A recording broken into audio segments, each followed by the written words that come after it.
नमस्कार, आप देख रहे हैं खबर तो समझिए और आपके साथ मैं हूं विवेक। वक्त हो चला है खबर को समझने का। तो सबसे पहले बात उस खबर की जो हमारा और आपका, पूरे देश का सीना चौड़ा कर रहा है। यह खुशी का मौका दिया है देश की बेटियों ने।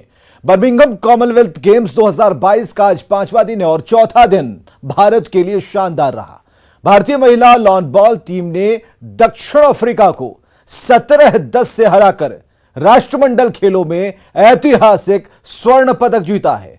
भारतीय महिला टीम ने लॉन बॉल के फाइनल्स में दक्षिण अफ्रीका को हराकर इतिहास रच दिया। भारतीय टीम ने अफ्रीकी टीम को 17-10 से हराकर स्वर्ण पदक अपने नाम कर लिया है और यह राष्ट्रमंडल खेलों के इतिहास में लॉन बॉल में भारत का पहला पदक है। भारत ने न्यूजीलैंड को करीबी मुकाबले में हराकर फाइनल में जगह बनाई थी, जहां साउथ अफ्रीका को 17-10 से हराकर गोल्ड पर कब्जा जमाया। भारतीय विमेंस टीम ने तो फाइनल में प्रवेश के साथ इतिहास रच दिया था, क्योंकि इससे पहले भारत ने लॉन बॉल में कोई मेडल नहीं जीता था। कॉमनवेल्थ गेम्स 2022 में भारत का यह चौथा गोल्ड है और इससे पहले 3 गोल्ड भारत ने वेट लिफ्टिंग में जीते हैं। इस खेल में शायद ही किसी ने मेडल की उम्मीद थी, मगर भारत की बेटियों ने गोल्ड जीतकर सभी को गलत साबित कर दिया।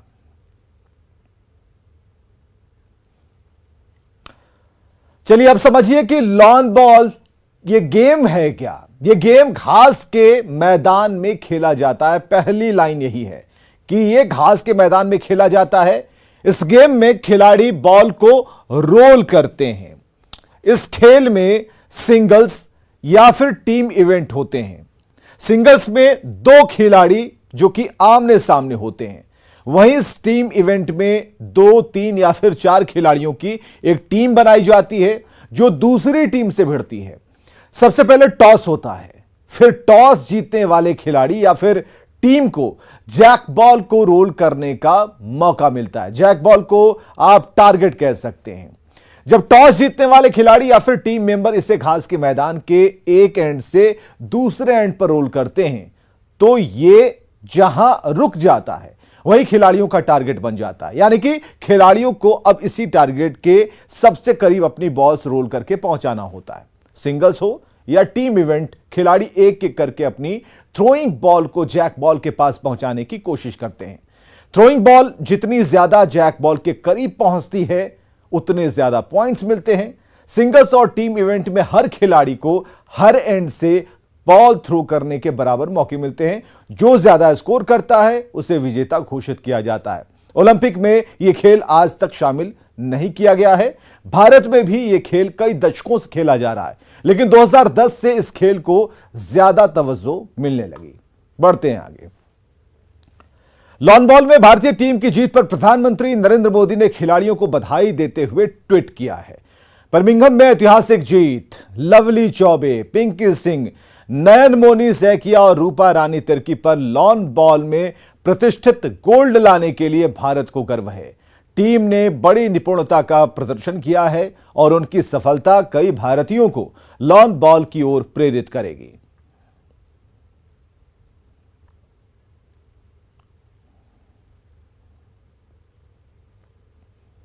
और अब बात सैलाब के सितम की कर लेते हैं। बिहार में एक बार फिर सैलाब सितम ढाने पर आमादा है। नदियां डराने लगी हैं। हालात का अंदाजा आप इससे लगा सकते हैं कि बगहा में एक 300 साल पुराना कुआं नदी की धार में बह गया। रिपोर्ट देखिए।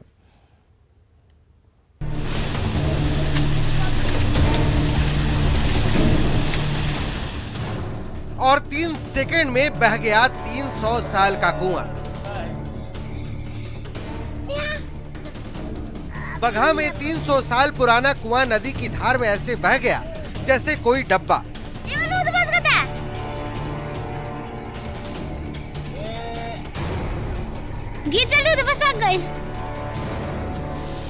रामनगर प्रखंड में पिछली बारिश में इस कुएं के आसपास की करीब 15 फीट जमीन बाढ़ अपने साथ बहा ले गई थी, लेकिन कुआं इसी तरह खड़ा था। लेकिन इस बार ये नदी की धार को झेल नहीं सका। इधर वाल्मीकि नगर गंडक बैराज पर डिस्चार्ज बढ़कर 3 लाख क्यूसेक तक पहुंच चुका है। पिछले 24 घंटे से लगातार जल स्तर में इजाफा हो रहा है। गंडक नदी के आसपास के निचले इलाकों पर खतरा मंडराने लगा है। एहतियातन नाव के परिचालन पर रोक लगा दी गई है।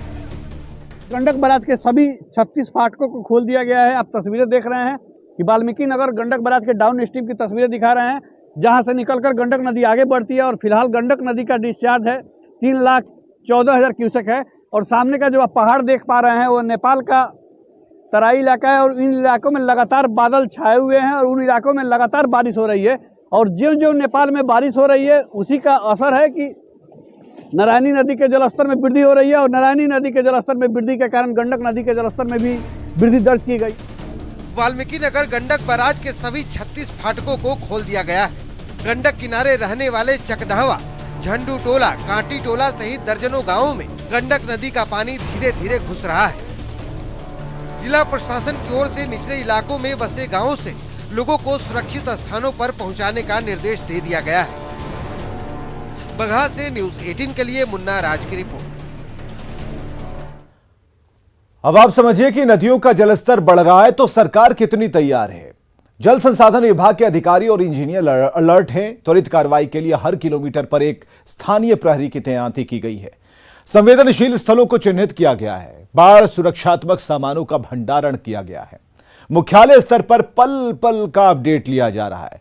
जल संसाधन मंत्री संजय कुमार झा भी फोन कॉल और व्हाट्सएप ग्रुप के जरिए पल पल की जानकारी ले रहे हैं। 24 घंटे कार्यरत कॉल सेंटर के जरिए लोगों को सचेत किया जा रहा है। कॉल सेंटर 24 घंटे 7 दिन काम कर रहा है। जल संसाधन विभाग की तरफ से सोशल मीडिया और दूसरे माध्यमों से लगातार लोगों से अनुरोध किया जा रहा है कि अगर किसी व्यक्ति को अपने इलाके के तटबंधों में कटाव, रिसाव, दरार या फिर पाइपिंग दिखे, तटबंध की सुरक्षा को किसी अन्य प्रकार का खतरा लगे तो विभाग के टोल फ्री नंबर 1800-3456145 पर कॉल कर सके, सूचना दे सकता है। ट्विटर हैंडल पर #HelloWRD के साथ ट्वीट भी कर सकता है, सूचनाएं दे सकता है। विभाग की ओर से ऐसी सूचनाओं पर त्वरित कार्रवाई सुनिश्चित की जा रही है। बढ़ते हैं आगे। उत्तर बिहार में एक बार फिर नदियों का रौद्र रूप दिखना शुरू हो गया। नदियों की धारा तूफानी होती जा रही है, लेकिन जो सबसे ज्यादा चिंता का कारण गंडक है, जिसने निचले इलाकों में अपना डेरा बसाना शुरू कर दिया। हालांकि सैलाब से लड़ने के लिए सरकार भी अलर्ट है। घर घर दुआरी पर पानी हो गई बा। पानी जितना तेजी में बढ़ रहा है रात को घर में घुस जाएगा। नेपाल में भारी बारिश है। गंडक में उफान है और लोगों के माथे पर जिंदगी बचाने की चुनौती है। गंडक का पानी निचले इलाकों में घुस चुका है। गोपालगंज में 6 प्रखंड के 42 गांव हैं, जो नदी किनारे निचले इलाके में बसे हुए हैं। इन इलाकों में बाढ़ का खतरा मंडराने लगा है। गंडक नदी में किस तरह से उफान है आप तस्वीरों में साफ तौर पे देख सकते हैं। यहाँ पर नाव भी रखे गए हैं ताकि हालात खराब होंगे तो इस नाव से यहाँ के लोगों को सुरक्षित स्थलों पर लेकर पहुँचाया जाएगा। इधर बेतिया के कटहा नदी पर बना पुल पानी का झोंका बर्दाश्त नहीं कर पाया और पुल ध्वस्त हो गया।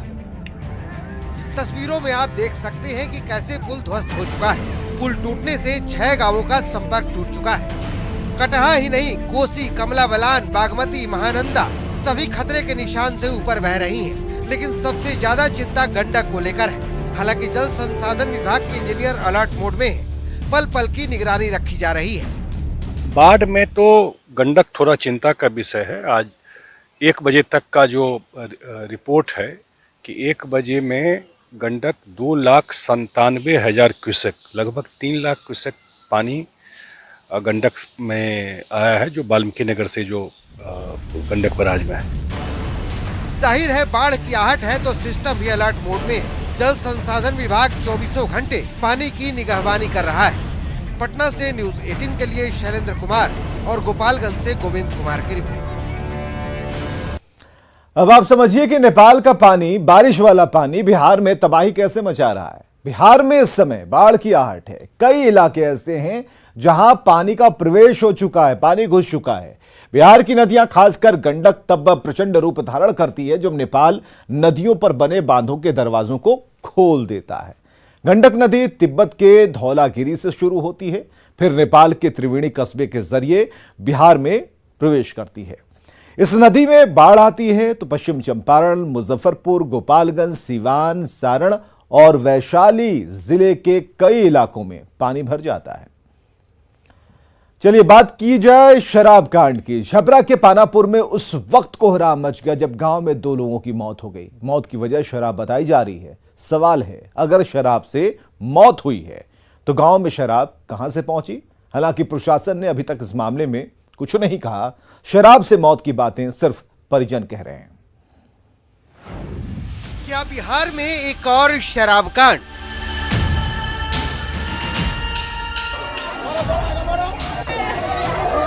ये सवाल इसलिए क्योंकि छपरा में उठ रही ये आरती अपने पीछे कई सवाल छोड़ चुकी है।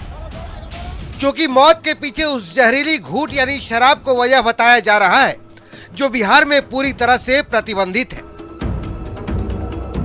छपरा के जीपुरा गांव में ये मौत शराब से हुई या किसी और कारण से, ये तो जांच में ही पता चल पाएगा। लेकिन परिजनों का साफ साफ कहना है कि मौत शराब पीने से ही हुई है। खाली 2 गिलास दारू पियले बानी, सब खोखा कर के पूछन कोनी 2 गिलास दारू पियले बानी। आ पी के का भलाई नी त उल्टी होके लागल, सब साफ सुथरा कोइनी। वही रात के 11 बज गए हमरा साथ। 2 लोगों की मौत हुई है, 4 लोग बीमार हैं जिनका इलाज तरैया अस्पताल में चल रहा है, जबकि कुछ लोगों की आंख की रोशनी भी जाने की बातें हो रही हैं। जिन लोगों का अस्पताल में इलाज चल रहा है वो खुद कह रहे हैं कि उन्होंने छक के शराब पी थी। हम कल हमने के दारू पीले बनी से 5-6 आदमी, तो हमार तबीयत बहुत खराब हो गई बा। उसके बाद 5-6 आदमी दारू 2 जना के वो लोग को मालूम नहीं कि हमरा, बल्कि हमार बहुत सीरियस तबीयत खराब बा। अब कहाँ से लिया लो कहाँ से ना लिया लो हमारा मालूम नहीं थे। 5-6 आदमी हमने पानापुर में दारू पीनी। हाँ 6 आदमी में पहचानते हैं किसी को? हाँ किनको किनको? सुनील को पहचाने नहीं। अच्छा। और ये उनका देहांत पहले उनका चिन्हता नहीं बस। अब सवाल है कि छपरा के जीपुरा गांव तक शराब कैसे पहुंची? क्या शराबबंदी वाले राज्य में शराब आसानी से उपलब्ध है? न्यूज़ 18 के लिए छपरा से संतोष कुमार की रिपोर्ट। शराबबंदी नीतीश कुमार का ड्रीम प्रोजेक्ट है। नीतीश कुमार ने सबकी जिम्मेदारी तय कर रखी है। चौकीदार से लेकर डीजीपी तक की जिम्मेदारी यहां तय है और यही वजह है कि कई मामलों में पुलिस लीपापोती करती है। कार्रवाई से बचने के लिए पुलिस टालमटोल का रवैया अपनाती है और अभी तक छपरा मामले में पुलिस चुप है।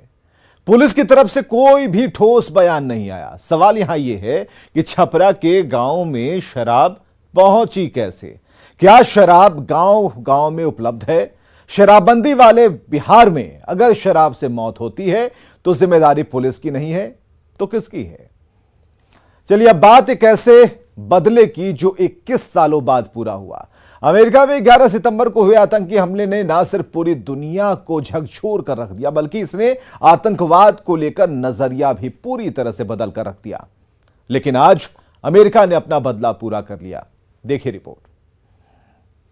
Afghanistan that killed the emir of Al-Qaeda, Ayman al-Zawahiri.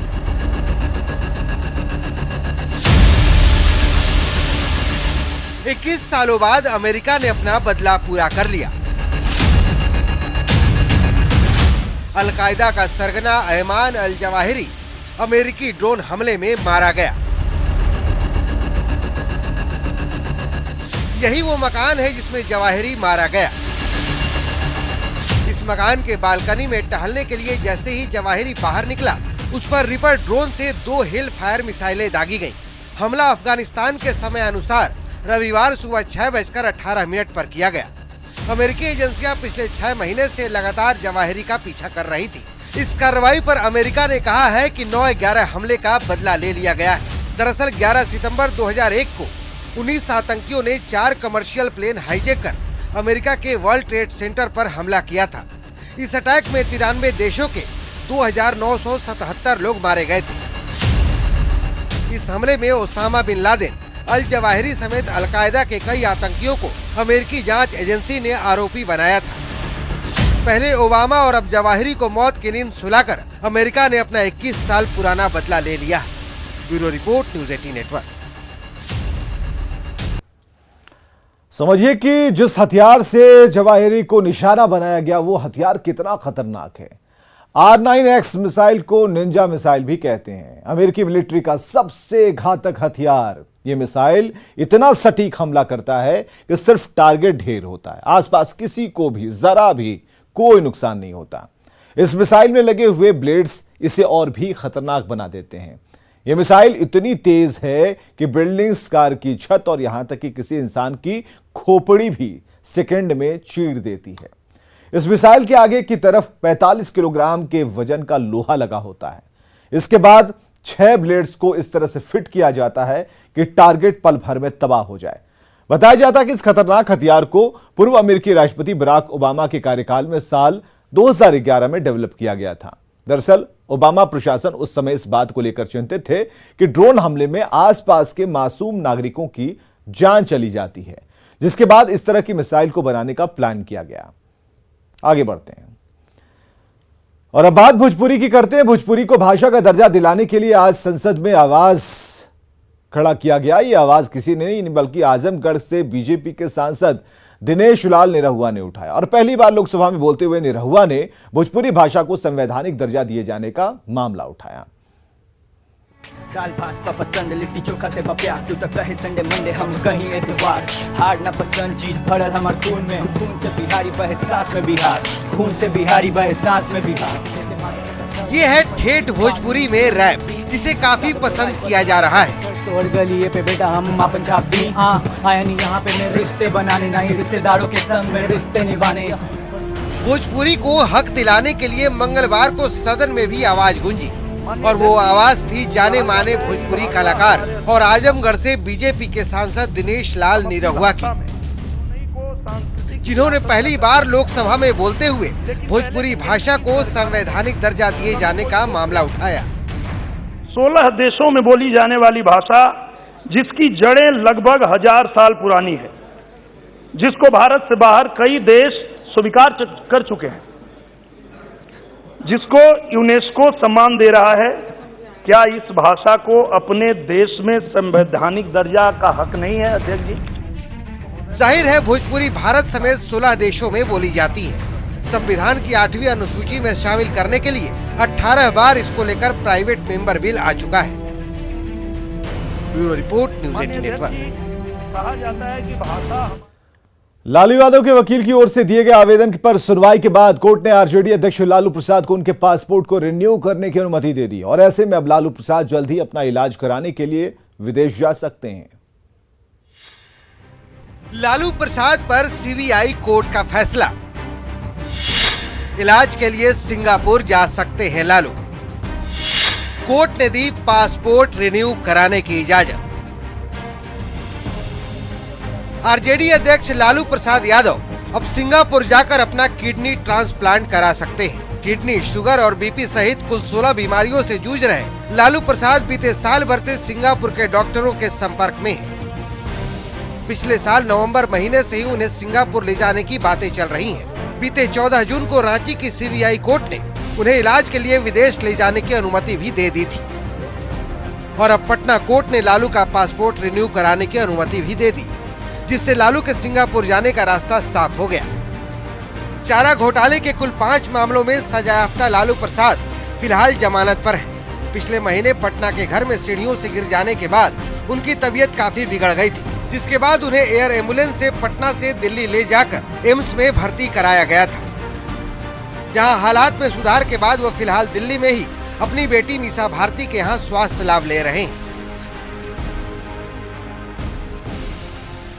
राष्ट्रीय जनता दल के प्रमुख लालू प्रसाद यादव अब जल्द ही सिंगापुर अपना इलाज कराने जा सकते हैं। इस मामले पर कोर्ट के द्वारा अब उन्हें अनुमति प्रदान कर दी गई है। एक तरह से कहा जा सकता है कि उनको ग्रीन सिग्नल कोर्ट के मार्फत मिल चुका है। वीडियो जर्नलिस्ट रमेश रत्नाकर के साथ शंकर आनंद, न्यूज़ 18 दिल्ली। और खबरें लगातार जारी हैं, बने रहिए हमारे साथ।